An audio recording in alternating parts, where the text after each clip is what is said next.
Stratton. So I'm going to give you kind of the overview of how Daily 3 math works within my classroom. And then we have Marlena Spicer. I teach third grade here at Harker. So I'll give you a little, some ideas of what we use in third grade. And I'm Nicole Collins. I'm from 6th grade, and I'll be giving that animal. So one thing that we continuously came back to when we would meet and talk about how it works in our classroom is that what we wanted to give to you the most was just ideas of how you can incorporate. So there's no real cut and dry way to do it and the right way, because you'll constantly have to adjust to what it is your students need. And there's definitely variations of Daily 3 math that can work within your classroom. I mean, even between the three of us, there's distinctly different ways that Daily 3 works in our classrooms. Mm-hmm.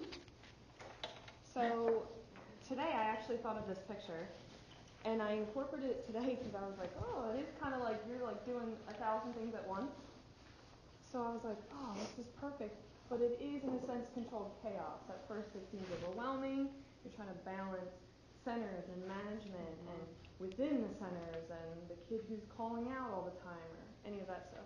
So even just observing it and coming into the classroom, it looks like, and there are, a lot of moving parts. But once you put in the time to make sure that each little part goes right in isolation, when it all works together, it does look like this, except you're not the guy going, what's going on? You're like, yes, this is my masterpiece. You will get to a point where you can actually sit with a group and do what you need to do with them, and the other ones will be on task.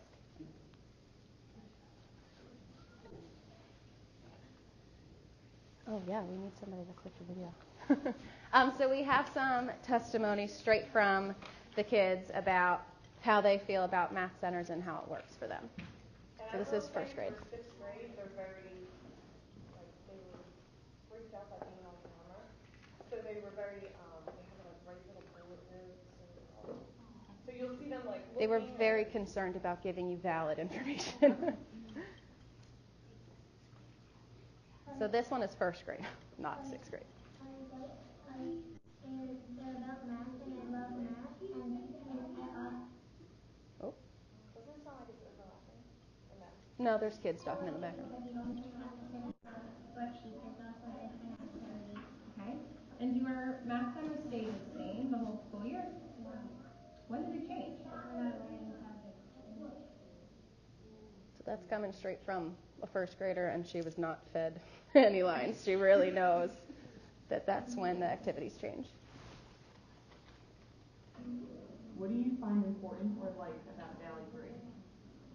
I think the most important things for Daily 3 because it teaches kids to be independent with their work, but it also uses collaboration in a way to help them understand what it's going to be like in the real world when they start learning. Very good. What about you, Roger? What I like about centers is it goes over the skills you already learned, and you also learn new skills, especially at A Center. Teacher what? Yeah. What do you do here, teacher what? We usually remediate our tests and quizzes and cover up our mistakes, like fix our mistakes. Very good. That's it. What else? We go and accelerate math. Very good. Learn stuff that other kids might not know. Very good. When we are finished one of our centers, we can go on to accelerated math or another math program, or we could just do another center that we either went to or are going to, and we can do it at our own pace. Very good. I did not force them, I promise. They wanted to do it. Maybe. Is it going? Maybe it's going back and forth between. So that's more, we can skip that because that's more testimony for why they like math centers, if we have time. So we try to preemptively think of questions you might already have. So if you have more questions, we can obviously hit them later. So how is Daily 3 supposed to fit into my schedule with everything else I have to do? What are the benefits of using Daily3? What does it look like in my grade level? Where do I get the resources to support Daily3 in my classroom? How will I monitor my students during Daily3? And why should I do Daily3 when they don't do it on the high school level? So those are all questions that we plan to answer along the way. And then, of course, feel free to chime in if you have any other questions if it pertains to your grade level.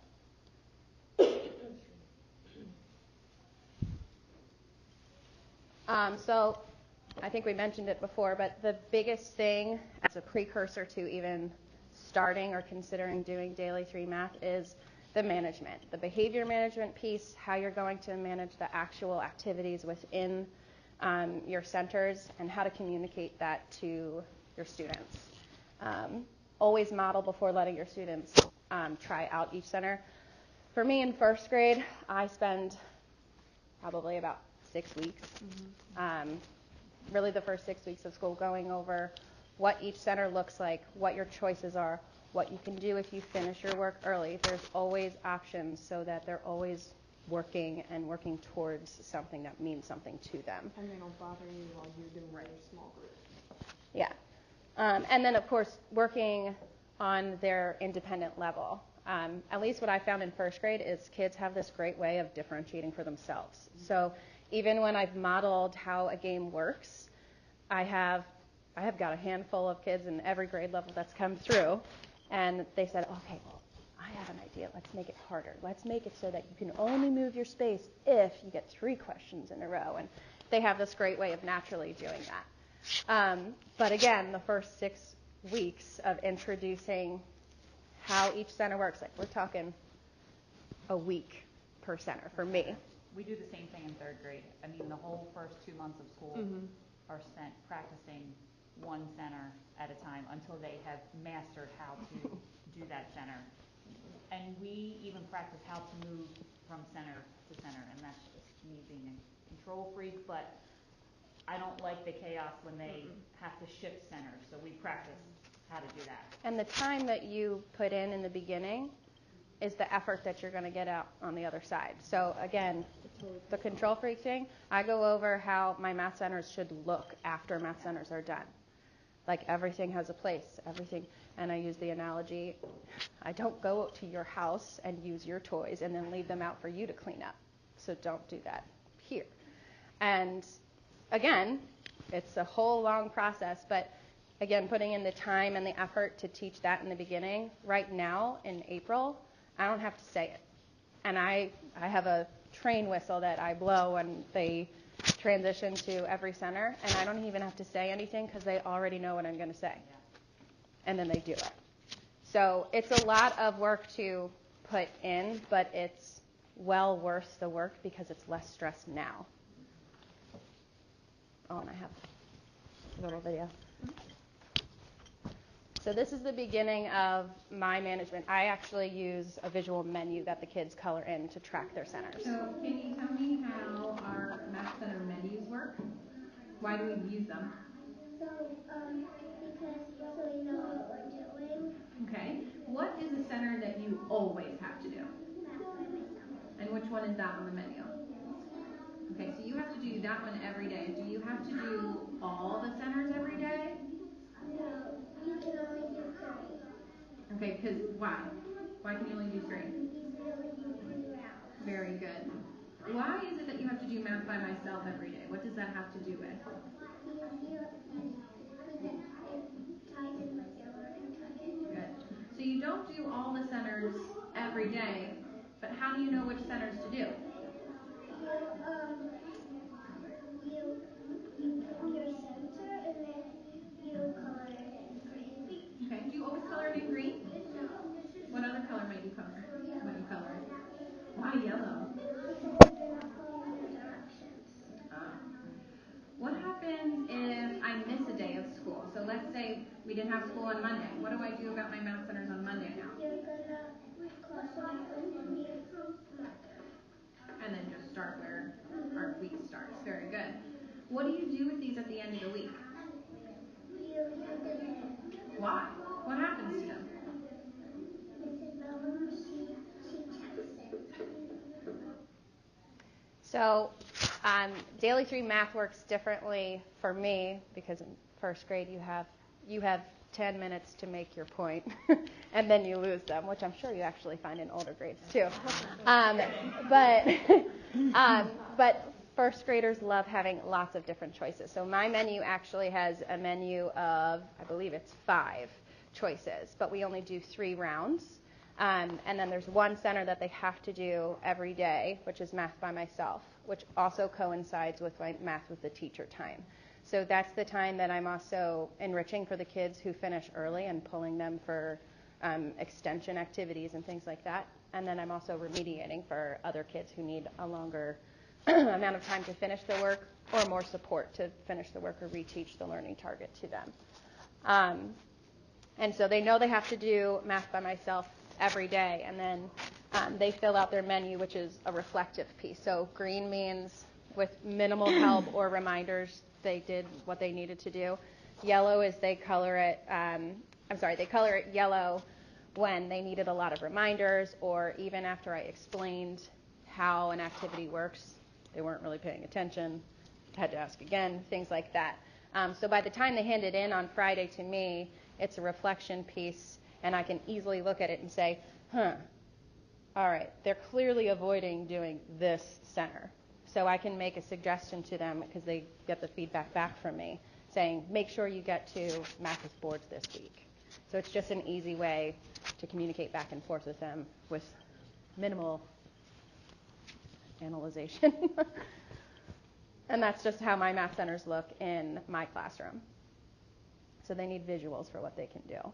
And then that's what a menu looks like. They have a separate math folder that they keep it in because they need a space for everything. And then this is what a completed math menu might look like. So the line is drawn through Friday because we took an assessment that took the whole math period. So they just drew a line to show that we did not complete math centers that day. So third grade is a little more simple. I don't give them as much choice in that they're a little more independent. So we only do 3 rounds, but they do the same 3 centers every day, and they rotate every 15 minutes. The cards on the side are a little hard to see, but each card is set up with 7 kids in a group, and I rotate those cards every day. So they'll start out that way, and they know that they just move down the chart. And then the next day I switch them. That way they don't start at the same spot every time. They have math with someone, they have math with technology, and math with teacher. So the activities change slightly at math with someone depending on the learning target. And then with me, they follow whatever the learning target is for the day. And then technology, they're always on accelerated math or reflex math. The accelerated math is nice because you know, obviously you can level them and they can work on skills according to their ability. And like I said, we rotate every 15 minutes, and it's the same thing every day. Because consistency is nice for them because they know exactly what to anticipate every single day. And then for mine, I wanted to give you a day 1, day 2 kind of scenario. So day 1, I do whole group, but within the whole group, before I actually start the lesson, I start with like a 4 to 5 minute like opener, something fun, just get them thinking about what we did yesterday, and then I get into my mini lesson. I know in 6th grade we had an overload of materials, so I pick and choose. The standard, of course, is the standard, but I pick and choose the resources from the book. And then as I'm doing this, we have a reference notebook, every student, and I do the whole I do, we do, you do, which is you model, support, and then they do it independently. So they have all my examples in there. Then they use their team, and then they also do it on their own, and they can reference back to that whenever through centers, take it home. This is great because the advanced kids get to learn cooperation and collaboration, which I feel is their weakness. During this time, I try to build success with my lower kids. And then for homework, I just do like assign 10 or less problems. Day 2 is when the centers come in. I do a quick check of the homework, and at this time you can see right from there who's struggling with the material. and then I go into center rotations. Whole group is used for exposure to grade level. This is just my take. And then my centers is used for coaching at their specific level. And then the next day after that, the third day, but it's technically the next lesson, I review center work, 5 minutes max, and then I do it again. Some days it could take 3 days. You know, it depends on how fast your class is going. So again, it's not cut and dry. It's constantly in response to whatever your students need. Whatever the kids need. I threw this in here because I feel that without trust with your kids, this is all going to just fail. The kids will be chaotic and they won't know what they're doing. So trust to me in the classroom is very, very big. So I'm not going to read it to you. I'll give you a minute, 30 seconds to read it. And this is a huge part of that independence going through the different centers and rotations. Here's just a picture of where I hang my Daily3. They know exactly where to look. So again, while I'm in my small group, which I take small group with me is the most important group. So they know that they can't be coming up to me and distracting me because they say that's not fair. This is these kids' time. So they know to just look up there. To the right is how I keep track of math by myself and the other centers. And then behavior concerns is really all through creating positive relationships and reinforcing that routine and rules. Here's examples of just more data collecting, because I know a lot of questions are dealing with, well, what do you do with all this data from all the activities? How do you grade everything? How do you keep track of everything? When we go over it the next day after centers, before I start the next lesson, we go over this as a whole group, again, like 5 to 10 minutes. They grade it themselves. Now they know 1, 2, 3, 4. And then I collect it, and I go over it again, and then I keep track of what it is. This also holds students accountable. So this is first grade math by myself, which looks quite different from sixth grade. But the benefits of implementing the math by myself piece is it gives the independent recording of their understanding of the learning target. You have plenty of options for differentiation after the target work is completed. And then you can also remediate students who are struggling with that learning target on the spot.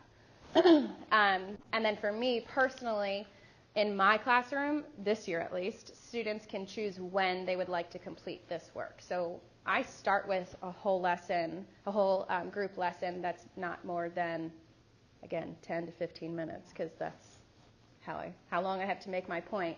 And then you have kids who just fatigue from thinking about it, and they just need a break. So the last thing they're going to want to do is a worksheet that continues on the practice problems that we just did together. So it gives them time away to think and also do other activities that are more kinesthetic, that speak to them more, so that when they come back to that math by myself piece, they're a little bit more refreshed. I also like, as much as I can, I also like to implement this choice because it eventually teaches them to prioritize and manage their time, because they know that there are 5 centers and they have to do math by myself every day.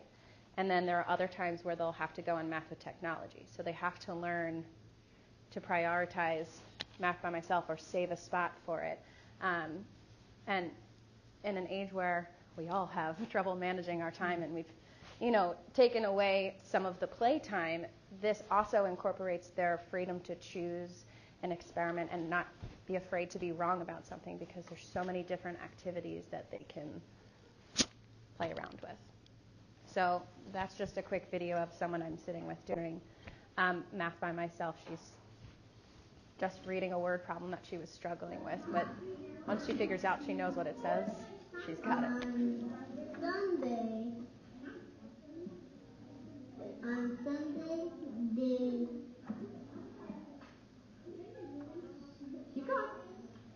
planted 12 flowers. How many flowers did they plant in all? So her biggest thing was it's a word problem. So they see a word problem and they bring it to me like, fix it. I can't do it. So all she needed for remediation was to have me support her if she needed help with the words. I know for third grade it's similar to that.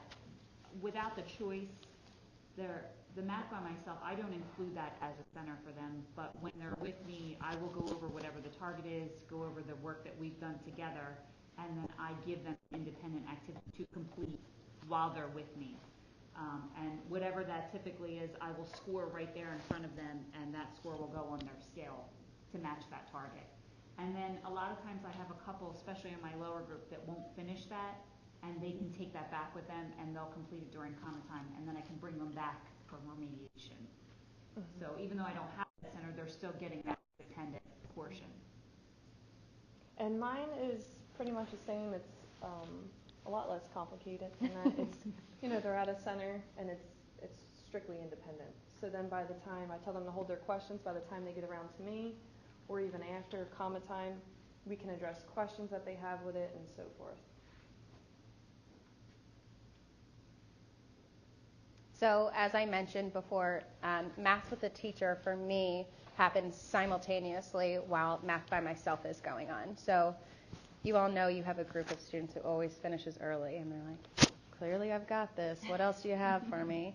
And for me, those students consistently finish early all the time. So I have built in, when I'm finished, activities that they can do if I'm not able to pull them for an enrichment group that day. Or if I am, they know that once they finish their math by myself and hand it in, they come right to my curve table, and I always have an activity that I guide them through. So like right now, I have an enrichment group that I'm teaching them about arrays to prepare them for multiplication, even though our first grade standard doesn't go past addition and subtraction and skip counting. But they've shown readiness for that, so that's what our enrichment group is working on. This is a remediation for the very complicated part-whole chart for addition and subtraction. So we had to use manipulatives to help her visualize the addition and subtraction piece.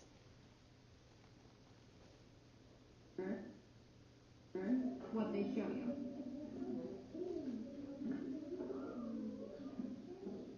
Okay, so what's your other part then?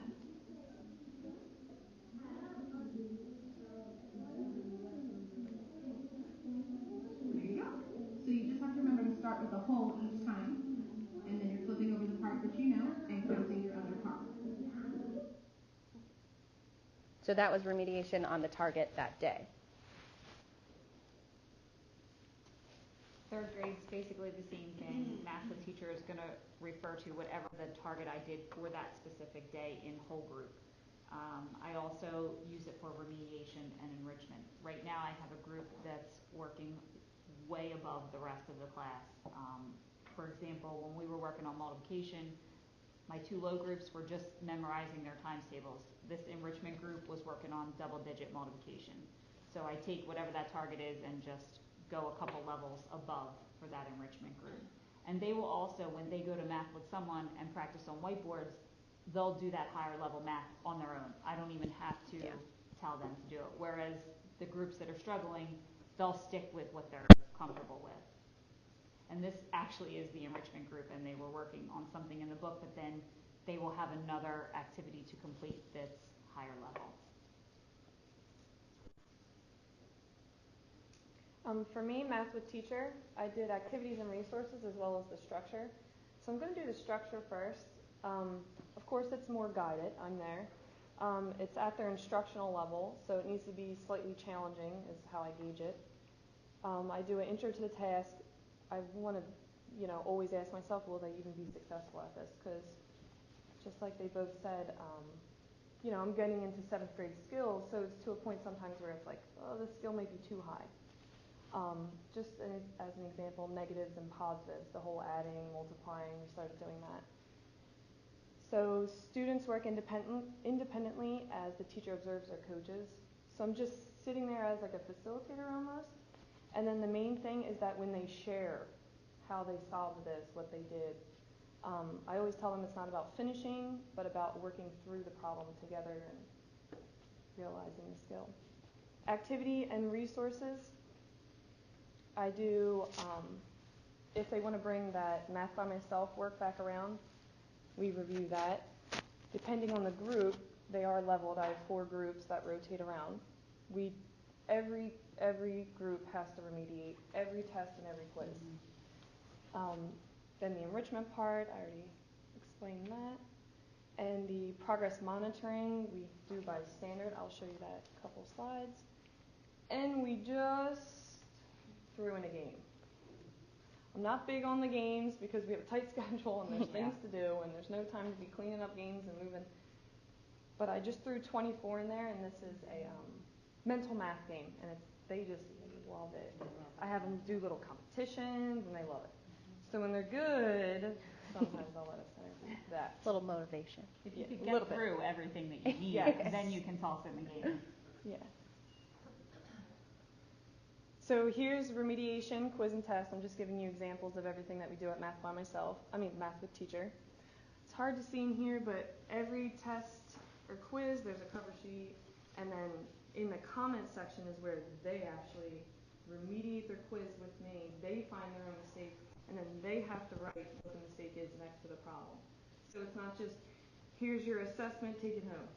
It's, oh, no, you have to fix all this and understand what you did. Because usually it's something so silly that they'll keep doing if you don't address it, which I know everyone knows that. This is just my way of keeping that data, showing parents your kids are fixing their mistakes and all that. 3rd grade is actually similar to this. Our cover sheets look almost identical to that with the breakdown of the standards. And typically on our assessment day, we don't do Daily3 because it normally takes them the entire period. And then that following day, I will bring them over and we'll go through and they have to fix all of their mistakes. And sometimes it brings up their score, sometimes it doesn't, but at least they get to see where they made their mistakes.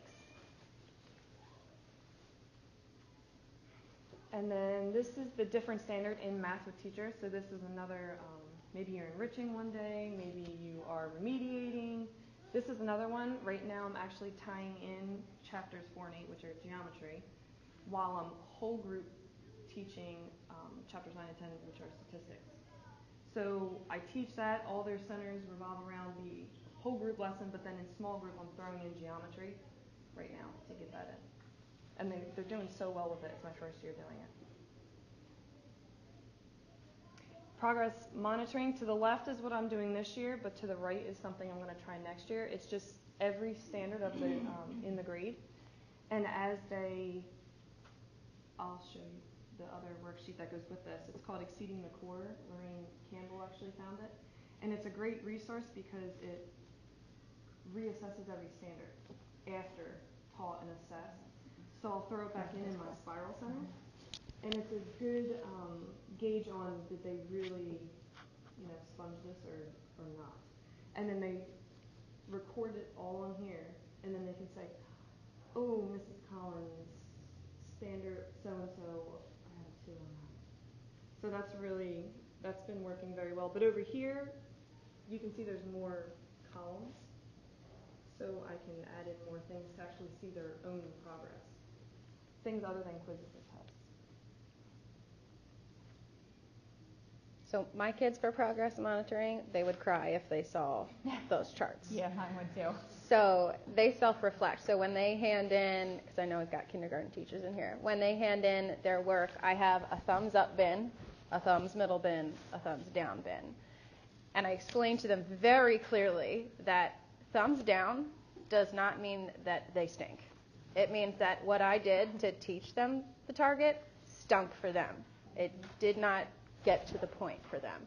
So they complete their work, and if they had a really hard time with it, I tell them that's their way of letting me know that I need to do a better job or I need to try something else that's going to help them understand the target better. So they self-assess that way, and I collect them that way, and then we have a reflection both before we take the assessment on where they think they are, if they're still that 2 or that 3, and then after they take the assessment when they do the remediation for why they got something wrong. And now knowing why they got something wrong, where do they think they are now? Math with someone is like math with a friend. At least that's what we call it in first grade.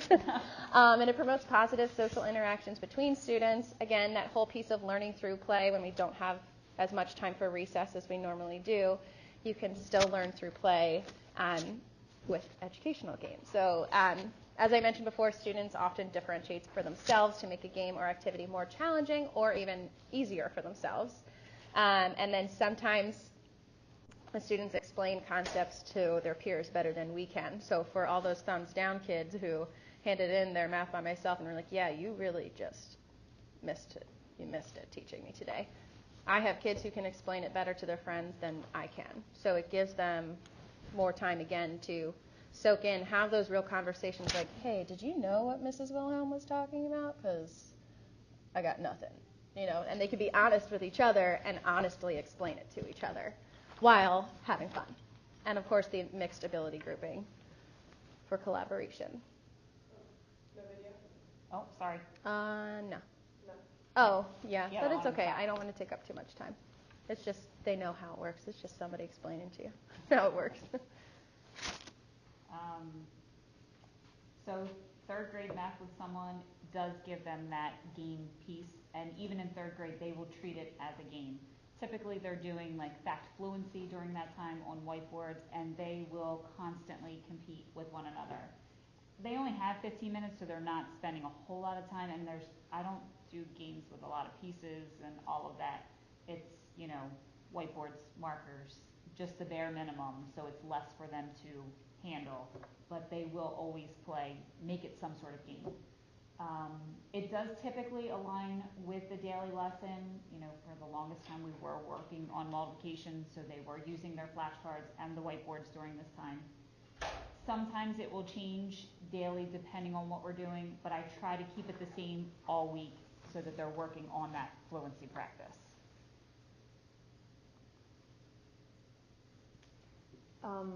In sixth grade, we don't do math with someone. It gets out of hand. The kids get a little crazy. So we are doing spiral in math.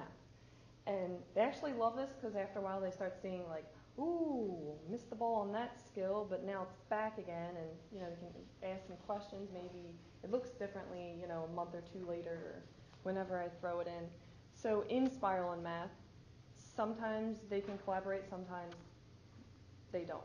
They can do the Exceeding the Core worksheet, which goes with that progress monitoring sheet, and that's to the right. There are only 5 problems. That's they are usually word problems, so you might have to give them the entire center. And then sometimes we do the STAR test, and they really, really love taking the STAR test. I know that sounds funny, but they love to see their growth, and they're always trying to beat their last score. So sometimes they'll do that. Some kids I'm like, ooh, my higher kids, I taught a 7th grade skill. So they're all like, ooh, can we take the STAR test now? Can we take it? Because they want to see their growth in that. So that's really neat to see. It also can be a catch-up. Sometimes kids just need a little more time on some centers than others. So this is their time that they can do that as well. And also I'll throw projects in here.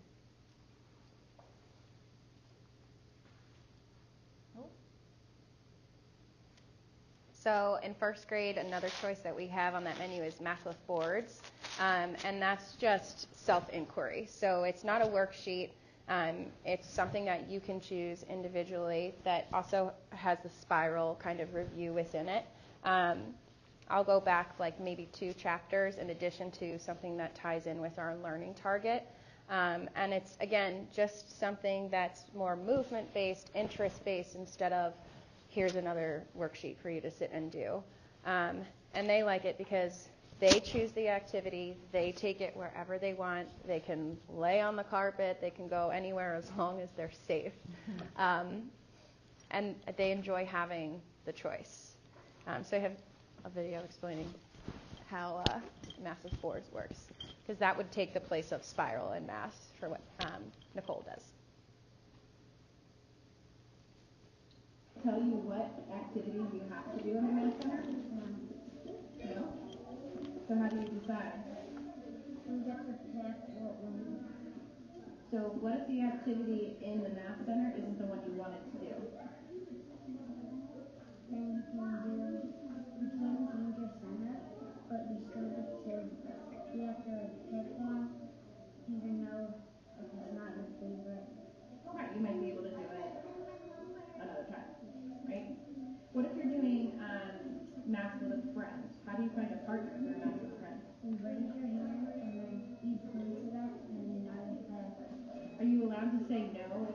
partner and they need a partner? No.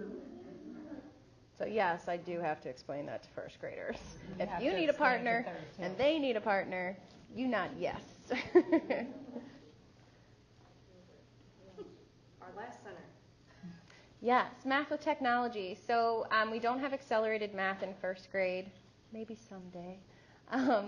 But math with technology, we use Reflex Math, which is also a great tool to progress monitor your students for their fact fluency, which is so huge, because I tell them you need it for everything else. It's the basis of everything else. So they love the different types of games that Reflex Math offers. And then you have the ability to track their student data for grouping and progress monitoring. I also like it because you have those extra really smart, strategically manipulative kids who they like look the part, like I'm doing it, whatever. But you can actually get the data that says how many questions they answered or how many days total per week. Or, they've been stuck at 68% fluency for 3.5 weeks and they've gone down -1 on their fact fluency. So you can, and I've done it, you can pull the kids over and be like, see? And I print them out every morning. It's so easy. And I'll say, you see how I'm flipping through? It's the same number. The same number over again. So it's great to have that concrete evidence to show not only an administrator, but the kid, like, I see you. Watching you, and they totally respond to that as well. And then this year we got introduced to SumDog, which I really like because it automatically responds to the skill level of the student. So my kids know that when they have reached at least 80% fluency on Reflex, they can start to choose to go on SumDog as an alternative, which is more than just fact fluency. You don't have to play the video. That's all she's explaining. So third grade math with technology, they only have a choice of two things. It's accelerated math or reflex math. You can see the two kids sitting there. They're actually, one is on reflex and one is on accelerated. They were on reflex until they became fluent in multiplication and addition and subtraction, and then I switched them over to accelerated math, which obviously the high kids, they switched over much quickly. And what I do now for accelerated is during common time, I will bring a laptop over and bring them over, and then we'll look at everything that they've done on accelerated math. And if it comes up intervene, I can right there go over something with them, and then I can change their assignments based on what they're doing. I also will give them supplemental work based on what skill they're not meeting in accelerated math.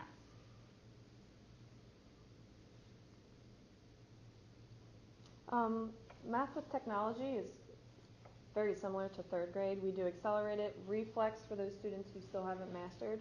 And then I also will throw in there, our book is called Big Ideas, and they have online assignments, which are awesome because they self-grade them so fast right there. So they finish their assignment, and then they see their grade, and they can go through the whole report of why and all that. And then, of course, I get all the data, and I see where they're struggling, what percent, did my whole class, bomb this, or so it's really great.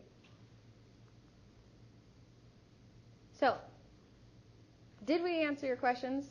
And if not, go ahead and ask them again, or if you have different ones, that's what we're here for, to answer the best we can. Nada. You did a good job. I mean, one of the biggest questions I had when I got started is I had nothing to start with.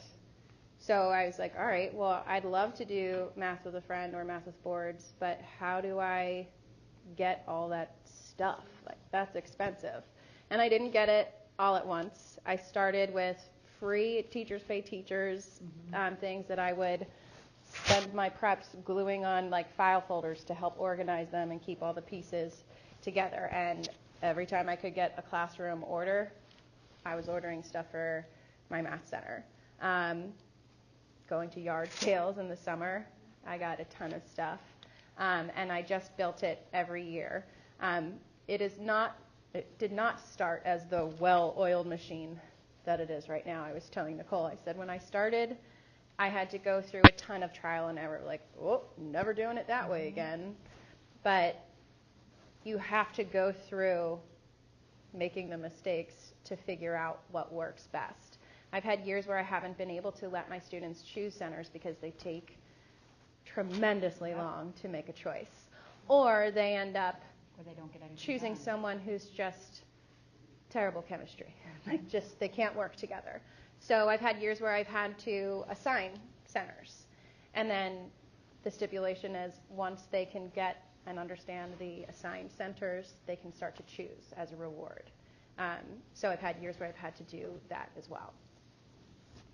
Yeah. And then Nicole brought up, with this whole Daily3 thing, they don't use it in high school, so what's the point now? And my biggest thing is I'm teaching 5, 6, and 7-year-olds how to prioritize, how to use time management, how to work with other people that aren't their best friends or that they don't even necessarily like, but to still work with respect. Bigger life skills that are overarching all throughout our lives can be embedded into these math centers that are more valuable than even the content itself. Any questions? I would say the biggest thing is your small group. Yeah, that's everything where you else, need to put the focus. You need that small group, your small group. That's the Yeah. most important thing. My kids know when they're out there in the sea doing what they're doing, that this is my time with every single kid, and they know that their time is coming and they love it. They always want to be with you. Yes, even at the older age. I'm just curious, like how you monitor. I've seen all three of this. How do you monitor the rest of the group when you're intensely working with that small group if there's not time zone? So the placement of where I have my group table is facing all of them, all the ones that are out there in the sea. I can see all the computer screens, so I can see what they're on, and all the partners that are placed around on the floor, they know that they have to be in a spot where I can see them. So like they can't go over here behind the filing cabinet, behind the drawer, or they can't be over underneath of a desk somewhere. So I have eyes all the time. At least that's what you tell them, and they know that. Yeah, definitely your classroom setup feeds into your accessibility to the kids too, in terms of redirecting them or whatever. But you'll also see that in the first 6 weeks of implementing these centers, you know who you can trust right away, and then you know who are the kids who you're going to have to check in with just because, and then you know the kids who are going to try and get away with looking like they're doing it, but not really. And you can nip that in the bud right from the beginning. And then by the time you get to this point, the kids think I have cameras everywhere. Yeah.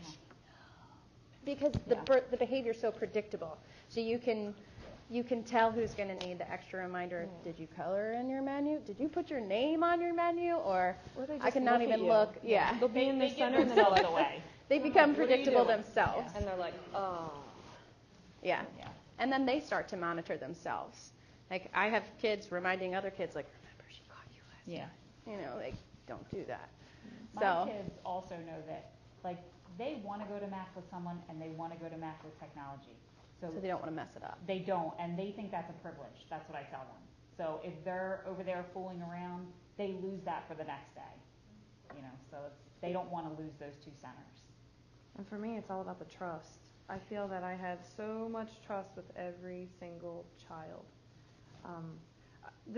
I'm in my 3rd year, so I've been doing centers, but I feel like it's also part of standards-based grading that has allowed me to connect with every single child. And I'm not making that up. I'm not trying to fluff for admin or anything, but I really feel a connection this year that's like every kid, I feel this bond with every kid, and they, to the point where they don't even want to upset me by doing something. That's how strong the trust is. So I just can't express how the trust and the building in the beginning of the year plays so much into it to just make it enjoyable for everyone. And as we said before, there's no cut and dry way to do it. I've done it differently in little tweaks every year, just depending on what the needs of your students are. I have 5 special ed students who are pulled out for a majority of the day, but they push in the afternoon. And there's times on Fridays where I tell my special ed partner, have your students come in and interact with my students through the math centers. They can do it. They can lead each other through it. They can help each other, because if they don't get the opportunity otherwise, they won't become independent, and that's the goal for them eventually. So that, that exposure piece is important. You have to give them the opportunity in order for them to gain that. It really does make good use of your time. I mean, I can't imagine standing up there giving direct instruction for 2 periods. That's just too long of a time for me to be talking at them. And this gives them movement and work with others, and it makes the time fly by. And for the students too, they always say, "That's it? That was math?" Yep. Yeah. And it's taught me to keep my teaching more concise and to the point, less fluff. So. I just want to say one other thing that we're talking about here is you talked about high school, but even in college now, I mean, how many times I've sat through graduate level courses and we're teaching the class. Like, you had to work with your classmates, put presentations together or projects together, and you're teaching the class while the professor's in the back grading you, or whatever, or flipped classroom where we had to watch webinars first, the professor web, then we had to do web posts responding to her questions or his questions, and then we came back and we had to present. So it really is preparing them for college and career readiness practices, which we're supposed to be teaching anyway, whether it be high school or at the college level. So, Right. Just throwing that out there. Any other questions? Nothing? I really wasn't understanding how your class, how the 6th grade that would work as far as your pacing of things. I could not want to. You mean like the 2 days for one Yeah, I didn't lesson? understand. So that was the only it's like a question. typical, they say around 2 days for a standard. Like I said, sometimes it could take 3, sometimes it is 2. Sometimes there's very simple standards that might be 1 day. So it's whole group, I just teach it, they practice it, and then the next day they're actually using it, applying it, analyzing it, and all of that the second day. In different ways. Yeah. So it just really depends on the class. If I feel, through their center work, they're like, I can just see that majority are not grasping it, then I'll take an extra day. Or usually, honestly, I can get that right through whole group when we're doing I do, we do, you do. When they do it on their own is when I go around and I sit next to the child and I work through it as everyone else is. And then they think pair share and they, they're all collaborating on, did you get that? Or, you can tell, we all know, you can just tell through their work and through their responses if they're getting it or not. Did that answer it? I'm hoping. Yes. We were wondering, would it be possible if we could come and view yours? Like, I would love to come see yours or like us. Yeah. The connection between kindergarten and first, and just see, after hearing this and how you run it, actually seeing what you have in your center. It is Absolutely. better to see it. Now that I'm in used to action. this swivel thing, maybe Yeah. I can just pop you over a video. But yeah, you can come in, absolutely. Because it does. If you come in, now that you have the background of it, when you come in not knowing, you're like, what is going on? But if you stop and ask any of the kids what it is they're working on, they'll say, oh, well, I didn't really get regrouping, so I'm working with tens and ones right now. Or you'll have kids who are working specifically on an activity that has to do with the learning target. Or they'll tell you, oh, I'm working past the learning target. I can tell time to, the quarter hour or the 5-minute mark. They'll flat out tell you. But when you take a step back, I mean, it's not quiet because they're all talking about their learning, and some of them not. Some of them are talking about what their sister said at home last night or whatever. But for the most part, they're all having conversations of, wait, how do you know that that's the answer? And they teach each other. Yeah. Well, that's all we got. We can, we'll use the sign-in sheet to email out the presentation to you, and then if you have any other questions, you can always feel free to email any one of us. In looking back at my notes, the exceeding the core that you said, Lorraine found, is that something tied to the Big Ideas program, or is that Does that go with every grade level? I'm pretty sure it does. I think she found it on Teachers Pay Teachers. Okay. All right. Yeah. So just type in exceeding the core and it should. I know she did purchase it. Okay. So I know it is money, as much as we don't like that. Yeah. Well, if exceeding the the core a spiral review? Yes. You can use it for assessing that standard that you're working on, or I use it in Spiral since Big Ideas we have an overflow of resources. I use that, weeks, months later. Because we More used to targeted. have a spiral review that had like 7 or 8 questions of a little addition, a little subtraction, a little place value, whatever Yeah. it was. Now we don't have anything like that, but that is. This is, per it mixed up or standard. Just standard. It's per one standard. So you can really see what standard are they weak on or strong still in, They really grasp this. This is a 3, a 2. They need a little more support on That's that. nice, because we just went back, rounding was one of our first standards. And Yeah, I went back and dividing. I gave them a rounding assessment Yep. just last week, and half They of lost them it? lost it. I was Yep. like, It's amazing. Super great. yeah. Long division. Yeah, that's still Yeah. 6th grade. Oh, yeah. 2 digits by 2 digits. Oh my gosh. Yep. So I'm always throwing that in there. That's it. Well, thank you guys for coming. Like we said, email us if you have any questions.